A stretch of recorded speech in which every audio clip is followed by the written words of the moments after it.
সোয়ালগাড়ির বোন রাত্রে অন্য কোথাও বাসায় ছিল, অন্য কারো বাসায়। তার হাল বলছে রাত 12টার মধ্যে না আসলে 3 তালাক হয়ে যাবে। এটা আবার কোন ধরনের কথাবার্তা? এমত অবস্থায় সে মেসেজ মোবাইলে মেসেজ করেছে, মেসেজ চেক করেননি, 12টার পরে আসছে। পরে তার হাল বলে সে শর্ত তুলে নিয়েছে। এখন শর্ত তুলে নিয়ে থাকে, তাহলে তো নিচে না নিলে তো তালাক হয়ে গেছে। এটা তার কথার উপরে ফয়সালা। আর এগুলি কোন ধরনের না আসলে 3 তালাক হয়ে যাবে? হ্যাঁ, এটা অথর্ব কথাকার। এখন যদি সে শর্ত তুলে নিয়েই থাকে তাহলে তো হয়ে গেছে, তাহলে তো তালাক হয় না, আর তো তালাক হয়ে যাবে।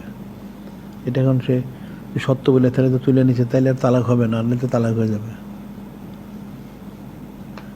12টার আগে তুলে নিতে হবে, সময়ের আগে তুলতে হবে।